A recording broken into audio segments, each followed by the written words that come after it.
Hello, this is Anil Kumar from Back to the Bible radio broadcast. On today's program, we continue our series called Journey to the Cross with Dr. Neufeld. We will examine what happened on the first Sunday of Passion Week, Palm Sunday.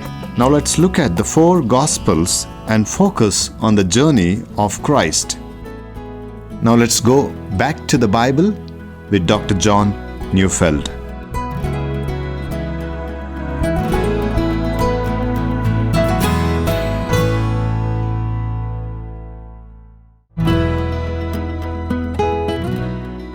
I want you to imagine a conductor standing in front of a large orchestra. His baton is raised in the air. He stands motionless. The crowd that has come suddenly quiets. All conversation ceases. The vast room just before so noisy now falls deathly quiet. And in that moment, the eyes of every musician in the orchestra is fixed on one man. Everyone waits. It's clear to all, the one with the baton is in control of every strain of music that will soon fill the room. Picture Jesus that way during Passion Week. In John 10, verse 18, he said of his earthly life, "No one takes it from me, but I lay it down on my own accord. I have authority to lay it down, and I have authority to take it up again." It is possible to view the events of Passion Week as a horrible series of events gone wrong. Jesus entered into Jerusalem with such fanfare, and then the entire week went badly. But nothing could be further from the truth. As he awoke on the morning we now call Palm Sunday, view him with a baton in his hand. He will direct everything that happens. He will orchestrate his enemy's reaction. He will direct the enthusiasm of the crowd. And he will so back his adversaries into a corner that they will have no choice but to put him to death at the Passover. From their perspective, things got horribly out of control. They wanted to put Jesus to death after the Passover when the crowds were long gone. But Jesus was directing even their plans. He had come to be the Passover lamb whose blood would be applied to all who believe. On Saturday, Jesus had been in the home of a man named Simon the leper, and a dinner was given for him. Mary had poured expensive perfume on his head and feet, and Jesus recognized this act of love as an act preparing him for his burial. And already one begins to see the contrast between what Christ's followers were expecting and what Christ was seeking to accomplish. But let's not get ahead of ourselves. It's now Sunday. Passover is now just a few days away. Passover was the biggest event on the Jewish calendar.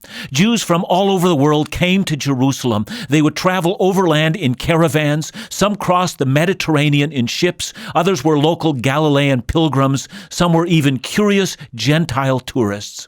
The Jewish historian Josephus said that on Passover, the population of Jerusalem would swell to 3 to 4 times its normal size. It would have been hard to just find a place to stay. Every room in Jerusalem would be occupied and rented out. The surrounding towns would all be filled to overflowing. Many lived in booths or in tents all surrounding the city.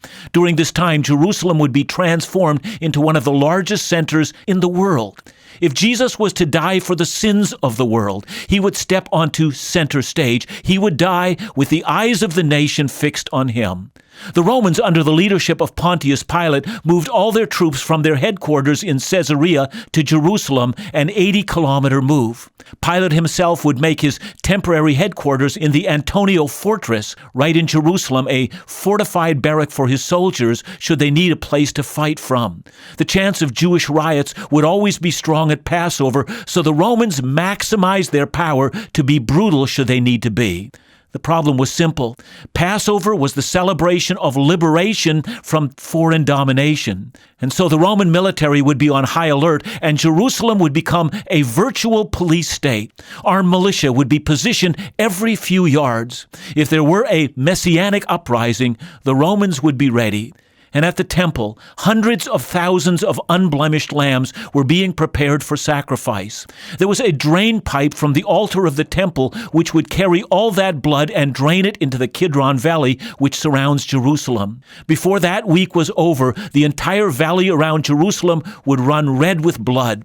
And it is against this, what seems to us an almost unrealistic or surrealistic scene, that the conductor mounts the podium, takes the baton in his hand, and is about to play music the world has never heard before. It is Sunday. According to Matthew, Mark, and Luke, Jesus climbs up the backside or the east side of the Mount of Olives. He leaves Bethany and he comes to the next village, a village called Bethpage, at the very top of the Mount of Olives. From there, if you are to get to Jerusalem, you have to go down a steep embankment down into the Kidron Valley and then climb up the other side to get into Jerusalem. But Jesus has stopped at Bethpage. From there, he sends two of his disciples to go into the village. And as soon as you enter it, he says, you'll find a colt tied there. Go get it. If anyone asks you why you're taking it, just say, the master has need of it. And so they enter the village and find a colt just as Jesus has described it. Both Mark and Luke tell us that somebody did ask why they were taking it, and Luke even tells us that someone was the owner. But he responds the way Jesus told them to respond. The master has need of it, and immediately the owner knows. He knows it's for Jesus, and he knows the surging crowds are now lining the way from Bethpage down the Mount of Olives all the way to the entrance of the city gates. The anticipation is overwhelming. This time, it may not be next year in Jerusalem. Perhaps this is this year in Jerusalem. Furthermore, everyone knows. Everyone knows of the miracle worker. Everyone now knows he is the one who raised the dead and rotting body of Lazarus from the dead. And he is about to come this way. So the owner of the colt says, take it. And so they bring the donkey's colt, and it turns out the thing is so young, it won't even go without its mother being alongside. And Jesus sits on the little one. But why? Of course, he is conscious that as he enters into Jerusalem, he will fulfill Scripture. Zechariah 9 verse 9 says, say to the daughter of Zion, behold, your king is coming to you, humble and mounted on a donkey. But not just a donkey, but for Zechariah it is specific, on a colt, the foal of a beast of burden. And so conscious that he is fulfilling prophecy, Jesus mounts the donkey and he begins to travel to Jerusalem. But before we describe the journey, let's step back a bit. Passover, if you don't know, is the Jewish celebration of the deliverance of the Jews from slavery in Egypt, somewhere around 1445 BC. God had told Pharaoh that he was to let Israel go. Pharaoh refused, and God had brought a series of plagues on Egypt that were destroying Egyptian agriculture and the Egyptian economy. Then on one night, the worst and most terrible plague happened.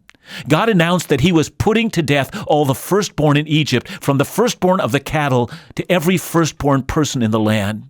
But as Israel prepared for that moment, they were to slaughter lambs and to put the blood of the slaughtered lamb on the door frames of their houses. That night, as the angel of death arrived to execute judgment on Egypt, he would see the blood and pass over the house, and it would be spared of judgment. And so Passover was the celebration of many things. God's mercy on those for whom a lamb was slain, God's deliverance from the hand of oppressors, God's promise for a future deliverance. All of that was combined in this one festival. In fact, Passover had become important for that very reason. Ever since the Babylonian captivity, for almost 600 years, Israel was enslaved by one nation after another. First it was Babylon, then it was Persia, then Greece, then Syria, and now the Romans. But whenever Passover happened, Israel would gather in Jerusalem and tell the story of how God destroyed Egypt and broke the power of the great Pharaoh. And they would wait for God, this time not to send Moses, but to send King David's son, the great Messiah, and he would deliver them.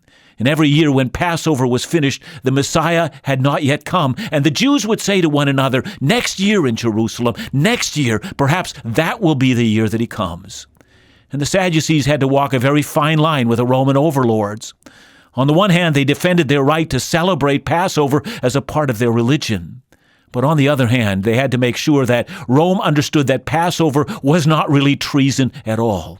This was very tricky, and it was a balancing act, and if it were to be upset, the Romans would simply come in and destroy the nation, and then would begin a new period of Jewish dispersion. It was tricky indeed. But for the last 3 years, remarkable things had been happening. Jesus of Nazareth has come upon the scene. Just like the prophets predicted, he had fed the multitude and healed the sick. The blind saw, the lame walked, the lepers were cleansed, and good news was preached to the poor. And now, just a short time ago, Jesus had done something Even more remarkable, he had raised Lazarus from the dead. That event was earth-shattering. It was nothing short of an action of the great God of Israel. What was greater, the parting of the Red Sea or the raising of the dead?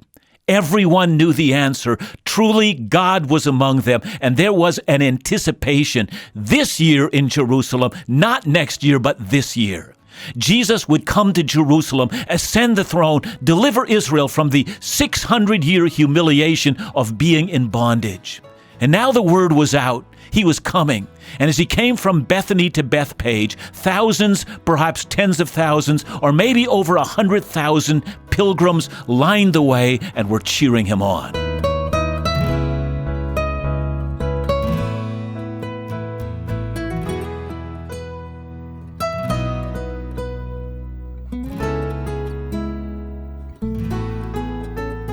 What a fascinating introduction to the significance of Palm Sunday, specifically in terms of the context of Jewish history and Passover. We see that Jesus clearly is the one orchestrating history as he came to die on the cross as the spotless Passover lamb right onto the center stage where all could see him.